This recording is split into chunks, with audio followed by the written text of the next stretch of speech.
Bismillahirrahmanirrahim. Assalamualaikum warahmatullahi wabarakatuh. Bertemu kembali di channel Meja Belajar Akira. Kali ini kita akan mencoba memberikan tips dan hal-hal yang perlu dipersiapkan untuk menghadapi tes wawancara pada seleksi Panwaslu Kecamatan pada pemilu kali ini. Oh ya, sebelum kita lanjut ke pembahasan apa sih yang perlu dipersiapkan pada saat menghadapi wawancara, sebelumnya kami ucapkan selamat kepada teman-teman yang berhasil lolos seleksi tertulis dan berhak untuk menghadapi tes wawancara. Dan jangan lupa untuk like, share, dan subscribe channel Meja Belajar Akira ya. Baik, pertama-tama kita akan membahas hal-hal teknis yang perlu kita pelajari pada saat kita pertama sekali memasuki ruangan tes wawancara. Nah, yang pertama yang harus kita perhatikan adalah posisi duduk. Nah, posisi duduk kami sarankan untuk mengambil posisi yang senyaman mungkin namun tetap sopan. Nah, hindari teman-teman ketika duduk itu hindari untuk bersandar. Dan jika ingin menegaskan sebuah pernyataan, gunakan tangan, tapi jangan sampai menutupi wajah, jangan juga menunduk, karena itu dianggap kurang sopan. Nah, gunakan kelima jari, teman-teman sekalian, jika ingin mempersilakan atau apabila ingin menegaskan sesuatu. Jangan sampai posisi menunjuk atau yang kira-kira tidak sopan. Itu kalau bisa sedapatnya dihindari. Selanjutnya, setelah teman-teman dipersilakan untuk duduk, maka teman-teman akan dipersilakan untuk memperkenalkan diri. Nah, sebelum memperkenalkan diri, sebaiknya untuk menyapa para pimpinan yang akan mewawancarai Anda. Salam hangat, sapa semua yang ada di ruangan. Misalnya, yang saya hormati Ketua Bawaslu Kabupaten Pisang, yang saya hormati anggota Bawaslu Kabupaten Pisang, Koordinator Penanganan Pelanggaran dan Data dan Informasi, Bapak Fulan, dan seterusnya. Sedapat mungkin untuk dapat menyebutkan nama dan jabatannya secara lengkap ya. Selanjutnya, silakan perkenalkan diri teman-teman dengan bercerita tentang pribadi dan data diri secara singkat. Misalnya, perkenalkan nama saya Fulan, mendaftar untuk kecamatan A. Umur saya sekian dan berminat untuk menjadi pengawas pemilu kecamatan. Mungkin ini perkenalan singkat saya. Terima kasih dan seterusnya. Ya, silakanlah teman-teman pilih bahasa yang baik lah ya. Intinya perkenalkan diri secara singkat, jangan bertele-tele. Bagi teman-teman yang sebelumnya sudah pernah menjadi penyelenggara pemilu, alangkah baiknya untuk fokus pada kompetensi dan pengalaman kepemiluan. Silakan teman-teman paparkan bahwa sudah pernah menjadi PPK, misalnya sudah pernah menjadi PPS atau pengawas desa atau panwaslu kecamatan. Nah, silakan teman-teman paparkan. Mungkin ini bisa menjadi nilai tambah dan komisioner atau pimpinan kabupaten tertarik untuk memilih Anda sebagai pengawas terpilih atau komisioner terpilih di Panwaslu Kecamatan. Namun, jika teman-teman tidak berpengalaman, maka ceritakan saja aktivitas sehari-hari yang ada kaitannya dengan kepemiluan. Saat sedang diwawancara, pastikan teman-teman untuk menciptakan suasana yang santai dan tidak kaku. Jawablah dengan jelas pertanyaan yang diajukan kepada Anda. Pastikan suara yang Anda keluarkan terdengar jelas oleh pewawancara. Selanjutnya, ketika tim seleksi bertanya kepada Anda atau menjelaskan sesuatu, maka Anda harus mendengarkan dengan baik. Ketika menanggapi pertanyaan atau menanggapi apa yang dijelaskan oleh tim seleksi, teman-teman harus mengontrol pembicaraan teman-teman sekalian. Jangan sampai mengeluarkan nada yang terlalu tinggi atau nada yang terlalu rendah. Silakan teman-teman kontrol sedapat mungkin, terlihat tenang, namun kata-kata yang dikeluarkan adalah kata-kata yang penuh isi.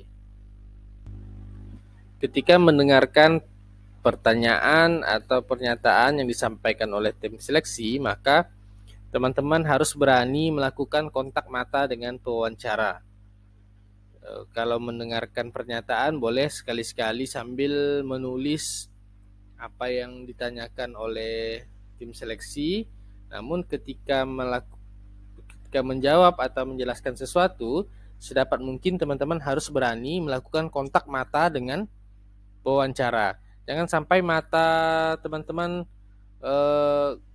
ke segala arah, bergerak ke segala arah, tidak fokus atau tidak melihat penanya atau menunduk.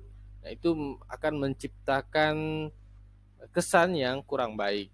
Jadi sekali lagi, silakan teman-teman latih di rumah untuk dapat berbicara sambil melakukan kontak mata dengan lawan bicara. Hal penting lainnya yang harus teman-teman hindari adalah melakukan perdebatan dengan tim seleksi.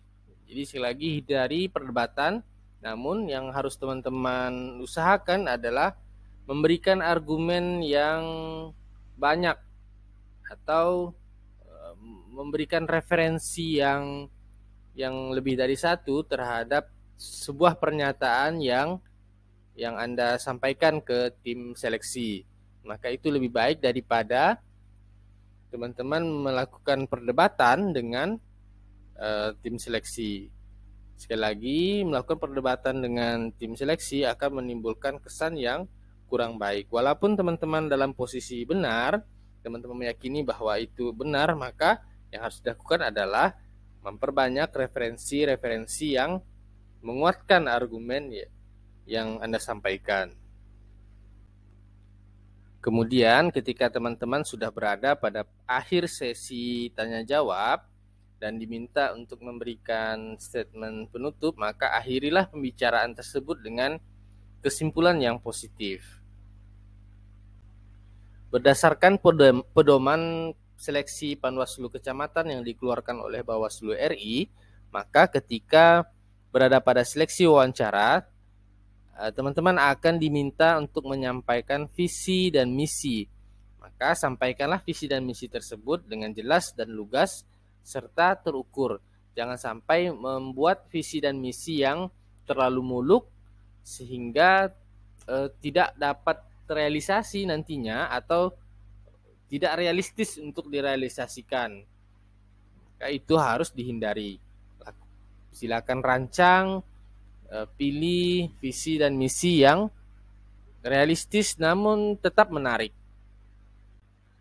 Pertanyaan standar dan biasa ditanyakan ketika seleksi wawancara ini adalah pertanyaan mengapa saudara berminat menjadi pengawas di kecamatan.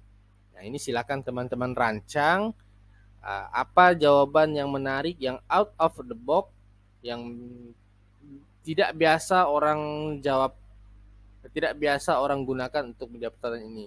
Nah, yang biasanya orang jawab adalah, mengapa Anda berminat untuk menjadi pengawas kecamatan? Biasanya orang menjawab untuk mencari pengalaman. Biasanya juga orang menjawab untuk mengabdi kepada bangsa dan negara.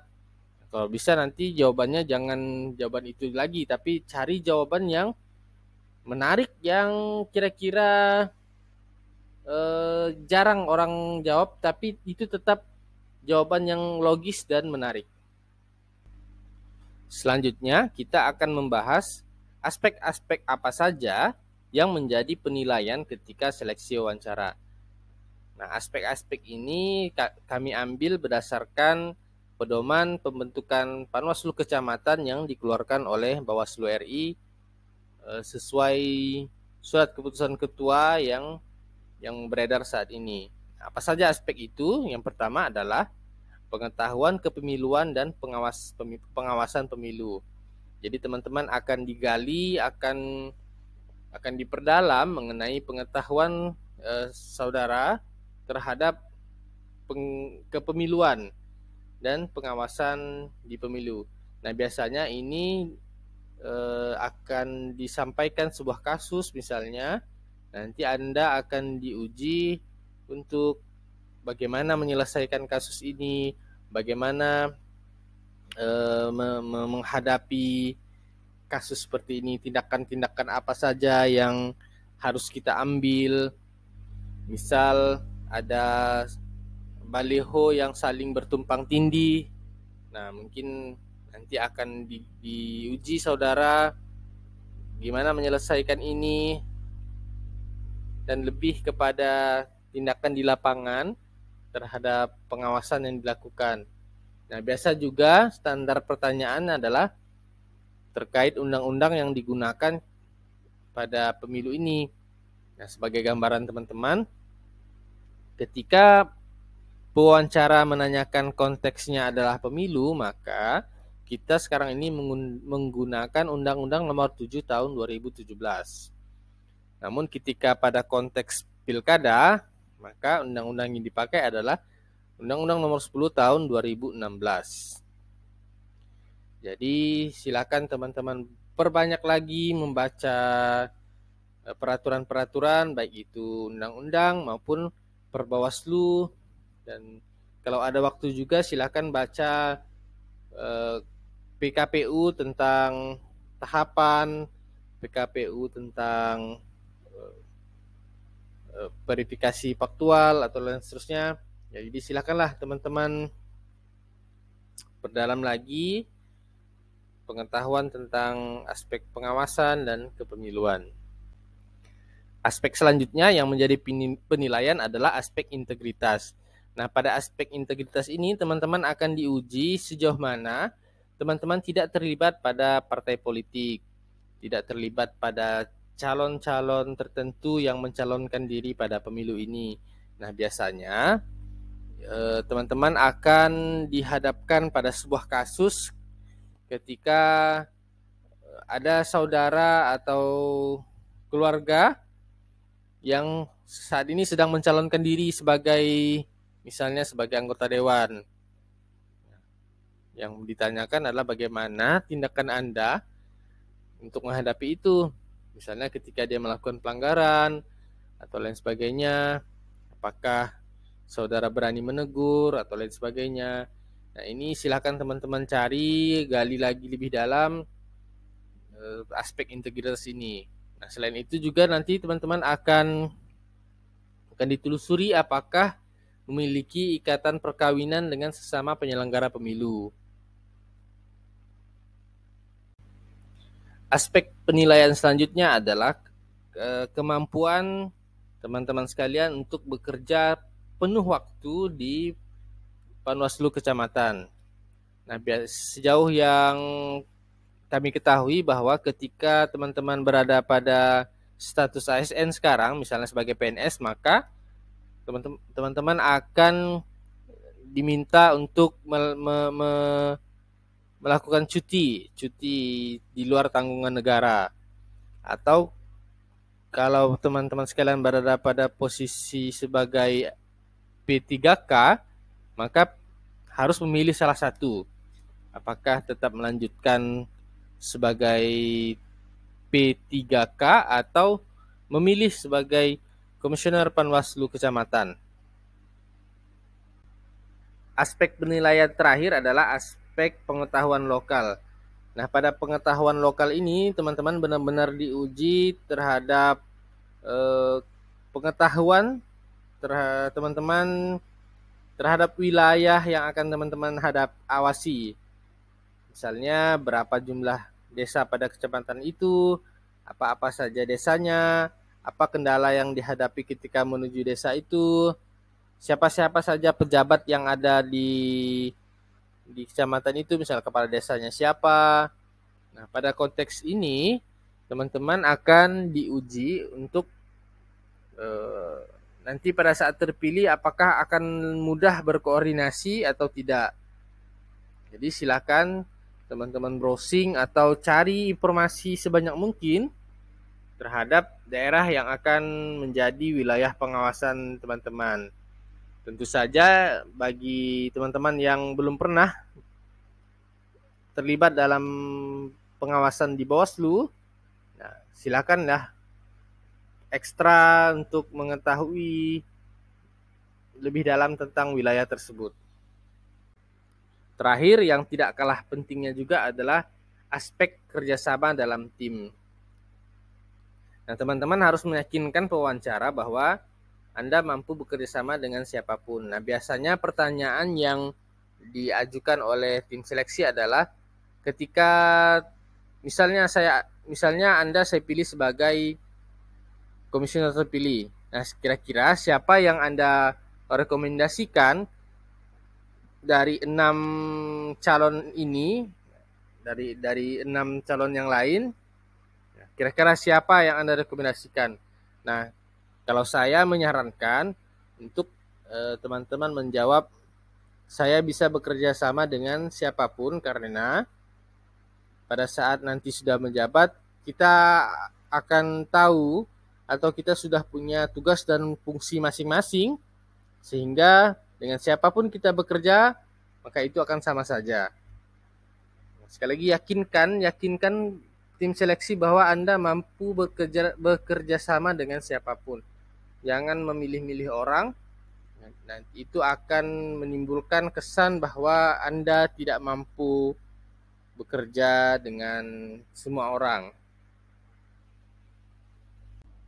Nah, demikian video kita kali ini, semoga membantu. Sekali lagi jangan lupa untuk share, like, dan subscribe channel Meja Belajar Akira.